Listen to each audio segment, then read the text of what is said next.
Hi you guys, welcome back to my YouTube channel. I hope you're doing well. My name is Shireen Warren. I'm the founder of Ivy Wild. Really excited to do another video for you guys. In this video, I'm going to speak to you about how to pick a good hairstylist and how to spot a fake. We are all in a lockdown situation as I record this. However, eventually restrictions are going to be lifted and we're going to be able to go out, get our hair did, get our nails did, get those eyebrows done. Hi honey, what you need today?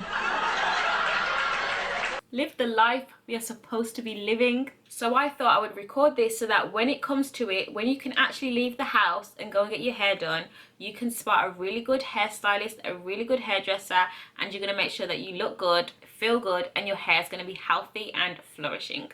If you're new to my channel, please give it a thumbs up and subscribe. By the way, I did my hair myself. It's quite long actually. It goes all the way down to my thighs. Using the Ivy Wild Edge Control, I freshened up the front just to give it a little bit more life.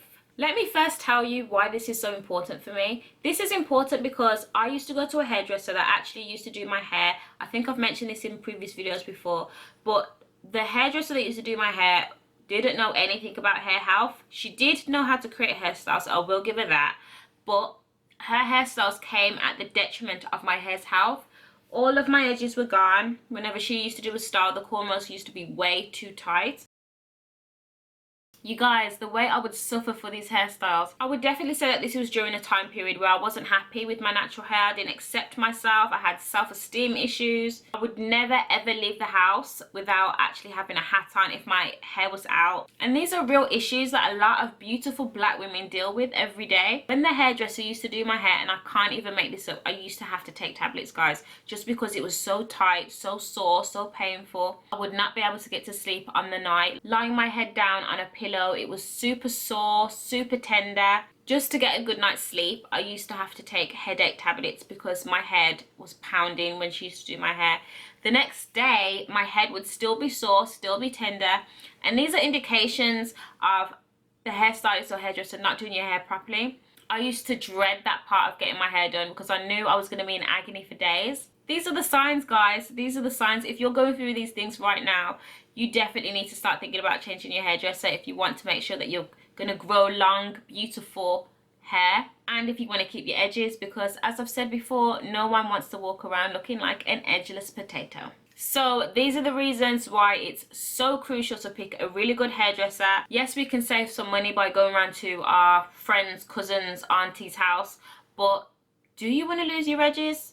Do you want to grow long, beautiful hair? So let's get into these tips. My first tip for you guys is going to be snoop, creep, do your research. Mainly because if this hairdresser or hairstylist has social media, more than likely their work is going to be on there. This is always a great way for you to see what their work looks like, what the end result will look like, which is great from an aesthetic point of view because everyone wants their hair to look good.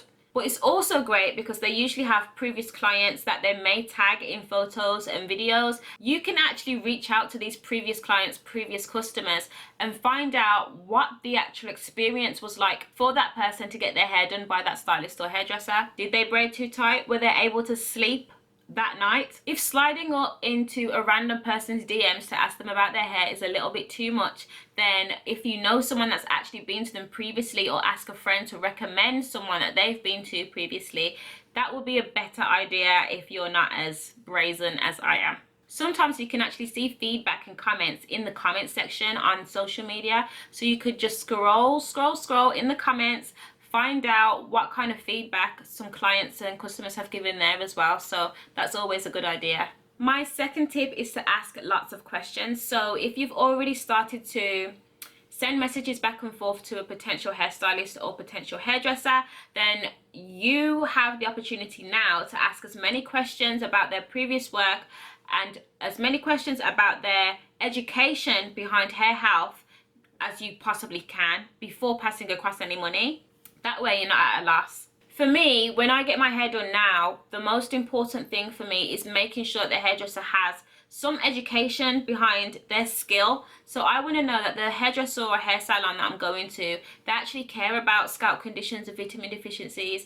I know that I've done a lot of my own educating, and I've had to because of the issues that I've had with my own hair. But in order to avoid any issues down the line and to make sure that this person that you're getting your hair done by cares more about your hair's health than the end results, because your hair's health is the most important thing when you're getting your hair done. I'm so passionate about encouraging people to be clued up on vitamin deficiencies, because that's such a big one. A lot of the time when we're feeling tired, we're feeling drained, it can be due to a vitamin deficiency. Sometimes you don't actually know that you're deficient in something until you get blood tests done and that kind of thing. So always go to the doctors if you want to go and explore any issues that you might have with vitamin deficiencies. I also think that people should be clued up on scalp conditions. For example, I have a lot of customers coming to me asking me about what will clear up their dandruff, and sometimes it's more than just dandruff. Sometimes it can be scalp psoriasis, which is something that I've been dealing with off and on over many years.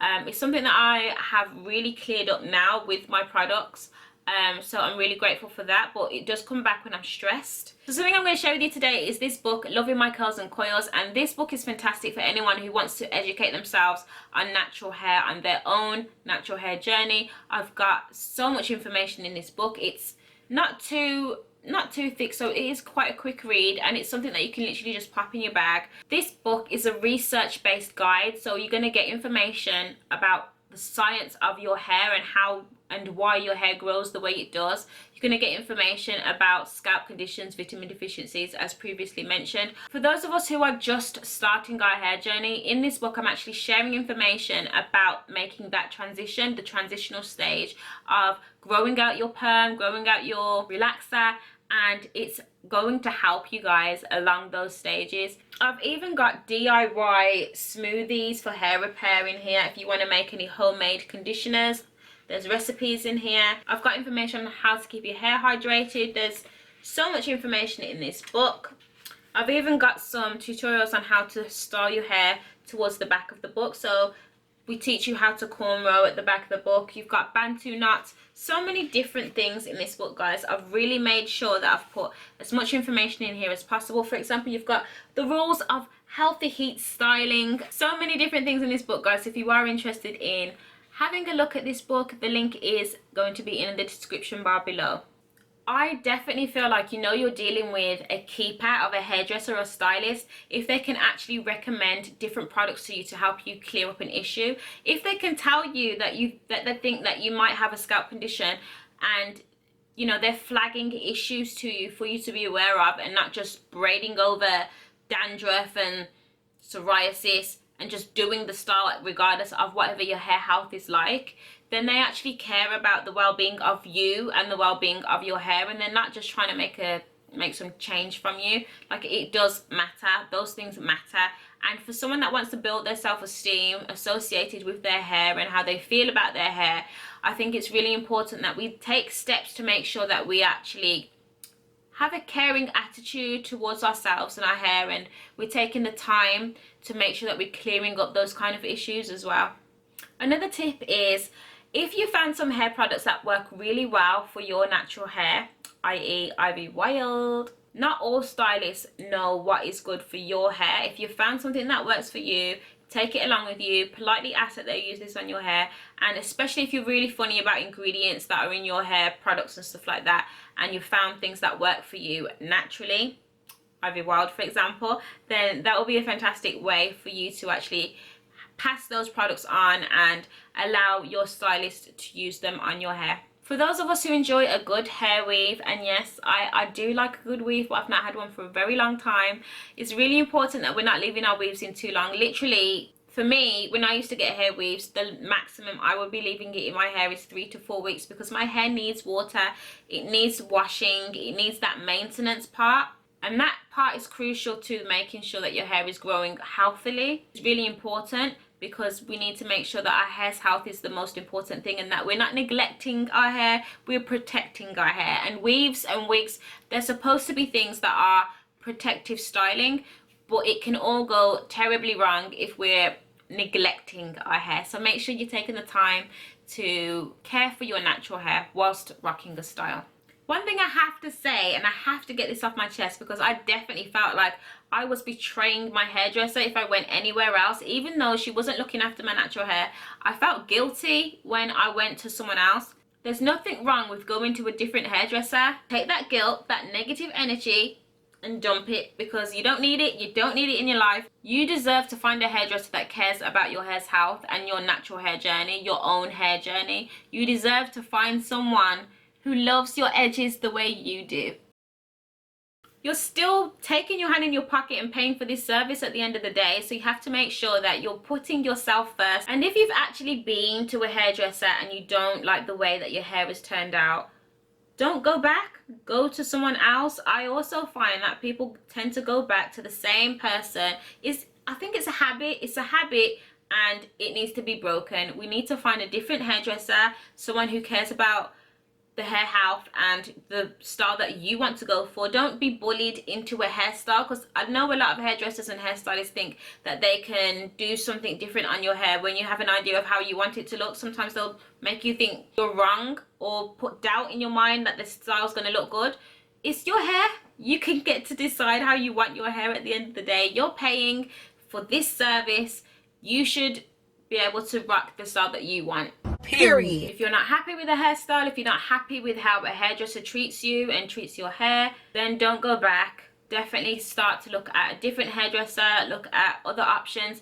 Speak to family and friends, find out who they go to and what their experiences are like. If you've come across a new hairdresser and they're giving you budget prices, that could be an indication that they're not a quality hairdresser. Don't be afraid to shop around for a good hairstylist that you're happy to put that investment of money and funds into their pocket, because they actually care about your hair. They care about the final look, the final style, the hair health, and your hair journey. You don't be afraid to shop around and find someone that deserves your coin.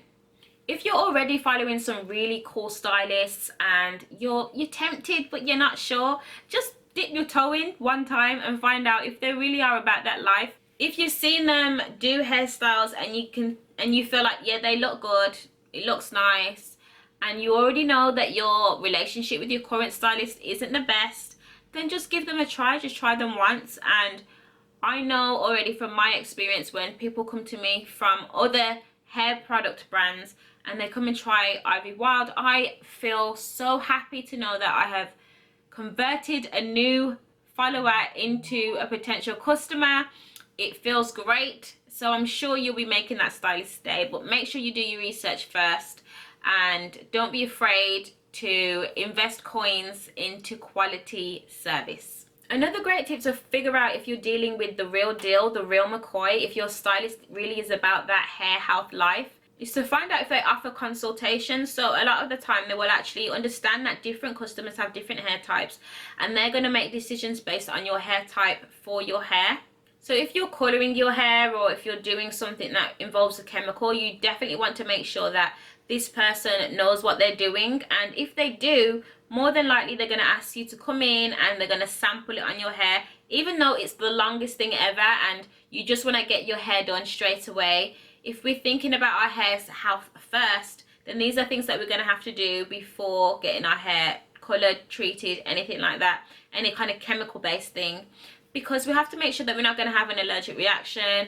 And if they are asking you things like that as well, that means that they care about your hair and your hair journey. If your stylist offers free consultations, then this is great, obviously, but it's also a great way to find out what the stylist is like and if you guys gel, because we also want to make sure that we gel on a personal level. We don't want to go to someone that's mean and nasty and is going to be rough with your head and stuff like that. We want to make sure that the people that we are giving our money to are nice, don't we? It's normal.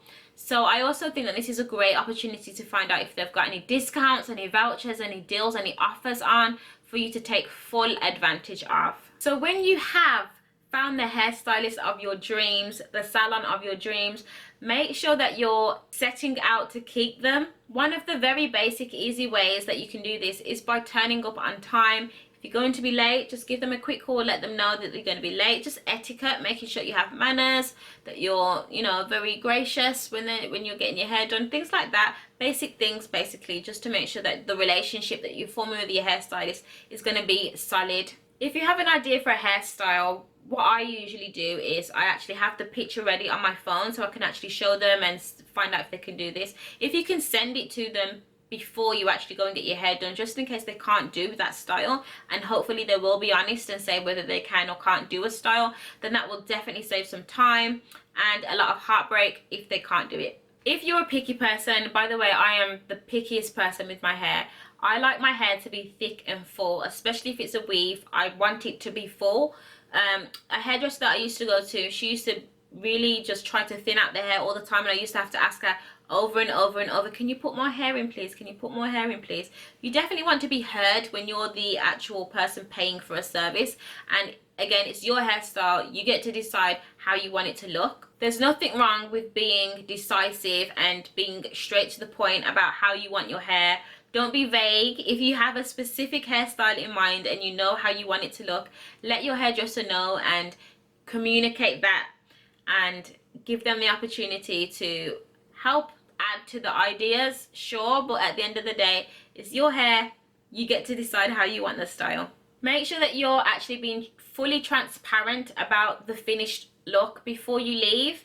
So if there's something about your hair that you're not too keen on, just communicate that and make sure that the hairstylist knows so that they can make the modifications before you leave as well. If you do have little ones, it's a really good idea to take something to keep them entertained so you can get your hair done as peacefully as possible. We all know what kids can be like, and that isn't always possible, but if you can take something like an iPad or a colouring book, something to keep their minds entertained, and just so you can have some you time without being distracted too much, and that's always fantastic as well.